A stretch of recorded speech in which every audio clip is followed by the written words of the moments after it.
Hi, so you want to know about the 5 best parks in New Haven? Well, this video is going to be all about the 5 best parks in New Haven, Connecticut. So let's get at it.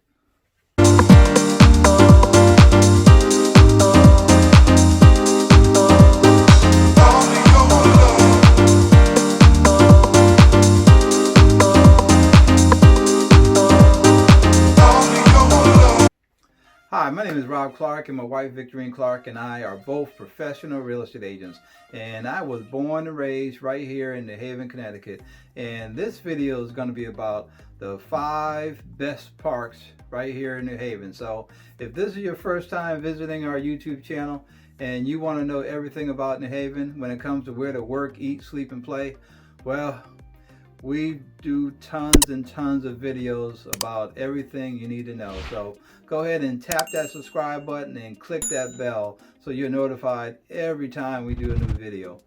And honestly, we get so many phone calls, emails, and texts every single day from folks who are moving and relocating to this area, and I'll have to tell you, we absolutely love it. So if you're thinking about moving to New Haven and relocating here, make sure you reach out to us.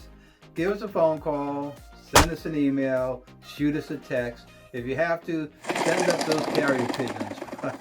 However you want to get a hold of us, we got your back when it comes to moving to New Haven.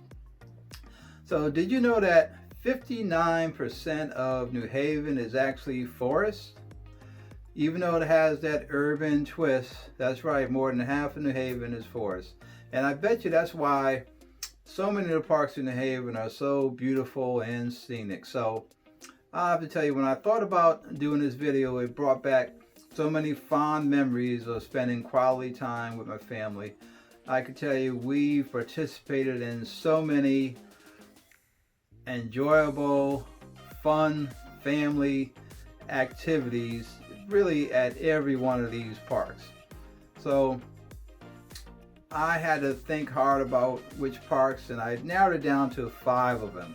And it kind of has my, I guess, my slant to it. But I'm going to start with number 5 and work my way up to number 1. So make sure you stay around for number 1. I think you're going to be real surprised what the number 1 park is.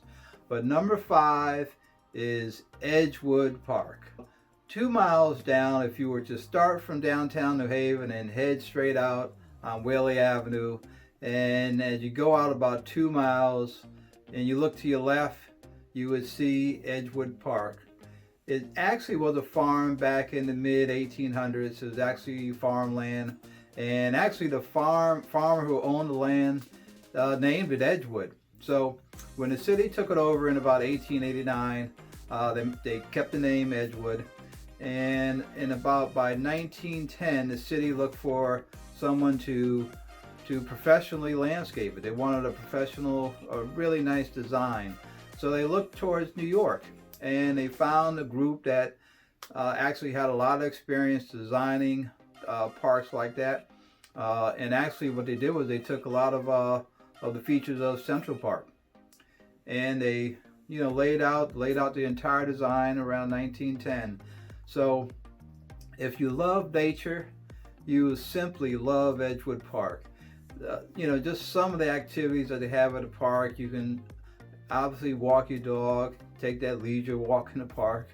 You can jog, you can skateboard. There's tennis there.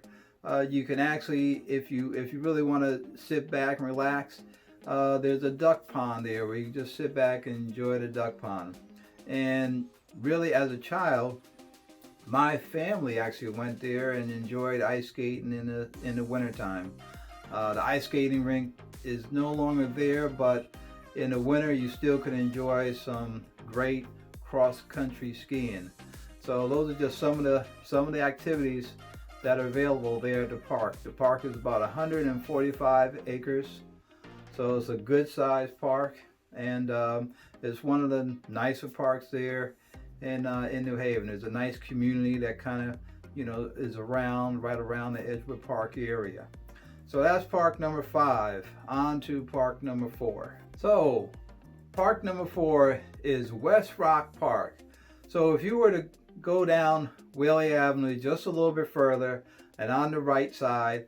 And to be honest, you really can't miss it because West Rock is a trap style rock. The rock was formed actually when the earth was first forming.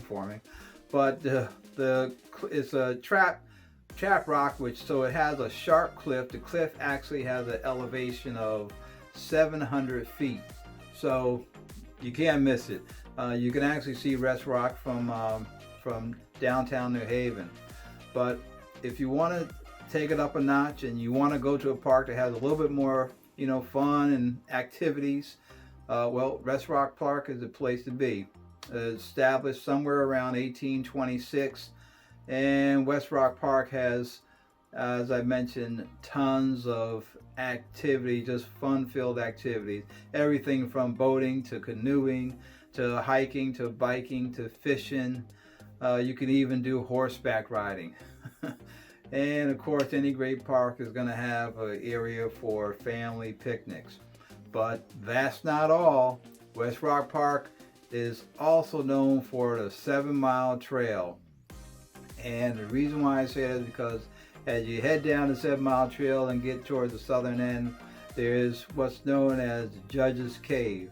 And Judge's Cave is a cave where 2 judges were hiding out for up to a month's time. And of course you say, what in the world are 2 judges doing hiding out in this cave for up to a month? Well, it wouldn't be in the Haven Park if it didn't have some fascinating history to go along with it. And you'd have to go back to 1649 when King Charles I from England, or in England, had up to 50 judges sign a warrant for his execution. Well, little did those judges know that a few years later, King Charles II, his son, would seek revenge and would send out his officers of the crown to go and rustle up those 50 judges and bring them back for punishment. Well, 3 of those judges knew something was up, knew the gig was up, so they beat it out of town. Not only did they beat it out of town, but they came all the way across the Atlantic, and 2 of them made their way to Boston. The other 3rd judge made his way to New Haven. Well, as soon as they heard that the King Charles II was sending his officers of the crown out to bring them back to England, the 2 in Boston made their way down to New Haven, met up with the judge in New Haven, and they decided to work up a plan to try to escape and to try to make their getaway. So 2 of them actually made their way to the cave, hid out in the cave for somewhere up to a month. The 3rd one stayed in the New Haven community. Family kind of took them in. So the 2 in the cave just stayed in the cave for up to a month's time, and the story goes that some big panther or some wildcat or something scared them off, and they actually escaped back up to Massachusetts. So all 3 of the judges actually escaped and were never captured. They lived the rest of their life in the New England area. But the names of those judges are John Dixwell, Edward Whaley, and William Goff. So if those names sound familiar, it's because New Haven has 3 major streets named after those judges. So you have Dixwell Avenue, you have Whaley Avenue, which is a street or the avenue you take to get to West Rock and to get to Edgewood Park for that matter, and you have Goff Street. And if you were to look at a map, 2 of those streets, that's Whaley Avenue and Goff, actually head straight out and go up towards West Rock Park. The 3rd one, Dixwell Avenue, which is another major street in New Haven, goes straight across New Haven out into Hamden, and just heads straight out into Hamden, towards the town of Hamden. So a little bit of history there. Now the trail, the 7-mile trail, actually has a name. It's called Regicides Trail. And if you were to look up in the dictionary what regicides is by definition, the execution of a monarch or execution of a king. So there we are, a little bit of history, and I can tell you, when it came to those field trips to Judge's Cave, that was definitely one of the favored, one of the favorite destinations for field trips and for camping trips, because not only did you have a great trip, and a great time outside and making your way to the cave, but you got a little bit of interesting and fascinating history along with it. So that's number 4, West Rock Park. And on to number 3, which is Lighthouse Point. I can't tell you the number of times in the summer as a child we used to just couldn't wait to get out there to the beach. I mean, Lighthouse Point was the number 1 destination when it came to having some beach fun. We had so many family fun-filled picnics out there at Lighthouse Point. It was established in 1924.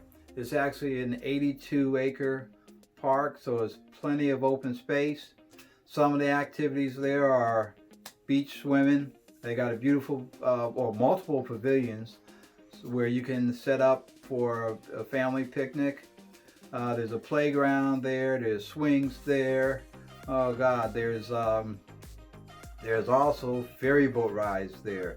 So in addition to that, a little bit more of history. Lighthouse Point has a carousel, a beautiful carousel, which includes a 70-horse carousel. So the kiddos just have a heck of a time hopping on those horses there and just riding around on the carousels. It was built in 1911, and around that time, at least by 1920, there were actually 10,000 carousels in the U.S., but today there's less than 100, and this is one of the few that are still remaining and still in existence. Right there, the facility that houses the carousel, you can use it or reserve it for weddings, special events. So there's just a lot of fun activity.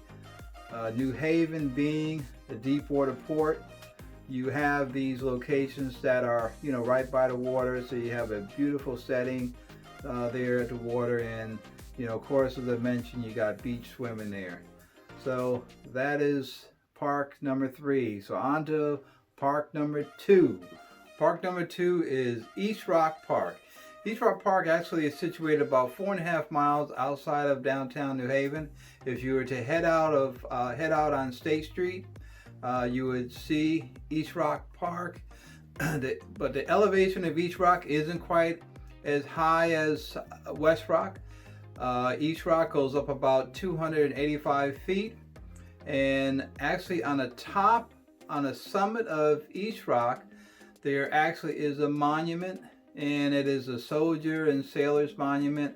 It was erected in 1887, and that goes up about 112 feet. Now, East Rock Park, again, has plenty of activity. Again, you have the boating, you have the canoeing, you have the hiking, biking, you have the fishing, and there's even a field where you can play soccer. And as usual, plenty of space for a nice picnic with the family. East Rock was one of my go-to locations, certainly a childhood favorite. Plenty of fun fishing. I can't tell you the number of times through the summer I would hop on the bike early in the morning and head on out to East Rock Park with my bike to do some fishing, some freshwater fishing. It also had this beautiful waterfall down towards the end, and Lake Whitney, which is a lake which is situated right up above, just down a ways on Whitney Avenue side, and that Lake Whitney would empty into the river that ran right around the base of East Rock. But at the bottom of that waterfall was some great fishing. I can't tell you the number of times I would go there in the summer and yeah, just have a ball just fishing and getting some great catches there.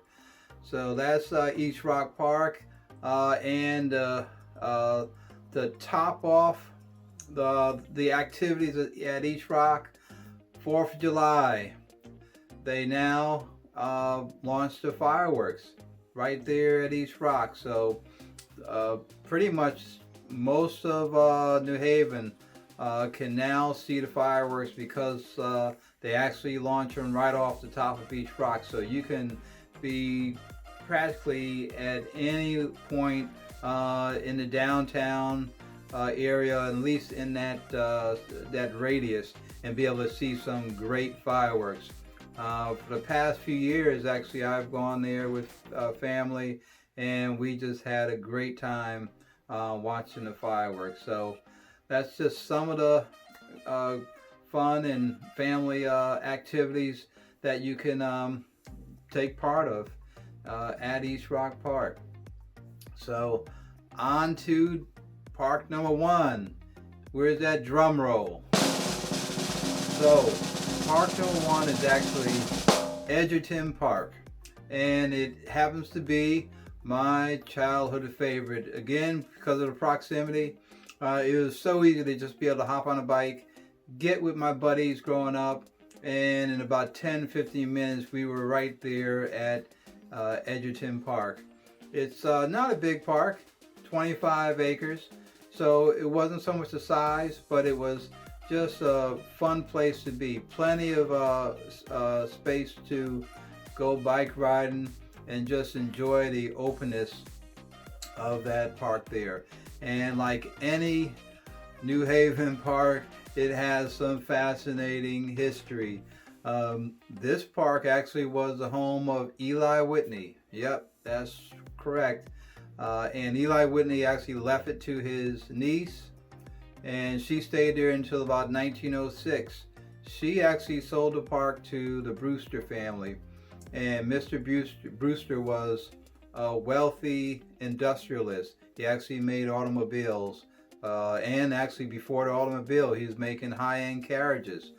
But he kind of made that transition from carriages to automobiles, and was making and building high-end automobiles, Rolls-Royce, high-end automobiles. But in 1906, Mr. Brewster took possession, purchased the home of Eli Whitney.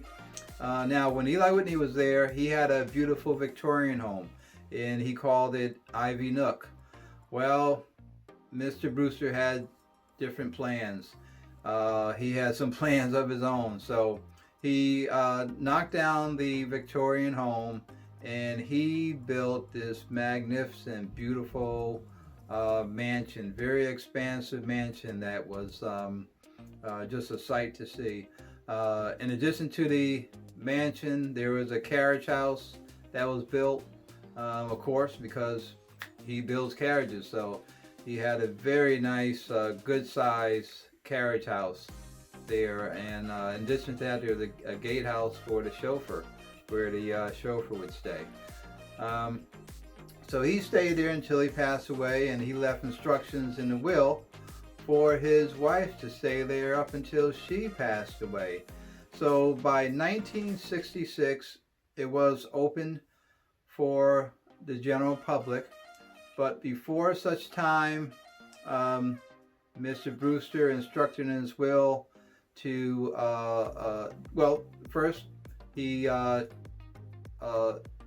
instructions for the town or the city of New Haven to take over the whole property and everything on it. But he also instructed the city of New Haven to tear down the mansion. He knew that it would be very costly to upkeep a mansion of that size, and he didn't think that the city would be able to come up with the funds to really keep it from going into disrepair. So the mansion was torn down, but the carriage house, the gatehouse, and there's a beautiful greenhouse there, and that's still all in existence there. The community there Um, Continues to make use of, you know, all the facilities. The greenhouse is used by the community, where they have a beautiful vegetable plant garden that they can make use of. Also, the, you know, the tours and lectures are held there. The carriage house is used as a place to go and look at some of the. It's more of a historical building, so you can go look at pictures of the mansion, when the mansion was there, and times, you know, history, you know, events in past history. So a lot of community participation. There's a Shakespeare play that is held, Shakespeare performance through the summer, and not only that, but the community can, folks in the community can reserve the space there for special events. Weddings and other special events can be held there. Actually, a family member of mine was married there in the park. So the park is still, you know, used quite a bit by the public, and certainly by the community around Edgerton. And actually, the name Edgerton was given by Mr. Brewster because it was on the edge of town. So this park is really located pretty much at the end of New Haven, in the beginning of Hampton. Actually, the park actually is more in the grounds or the property limits of the town of Hampton. But it butts right up against New Haven. So Mr. Brewster, for those reasons, called it Edgerton. All right, so that is the number 5. That is pretty much is all 5 parks. And of course, as I mentioned, if you're thinking about moving and relocating to New Haven, by all means, please reach out to us. Give us a call, send us an email, shoot us a text. If you have to, send out those carrier pigeons. But however you choose to get in touch with us, we are certainly have your back, and we're here to help make that move stress-free and enjoyable. So hopefully I'll see you at the next video. Until that time, take care.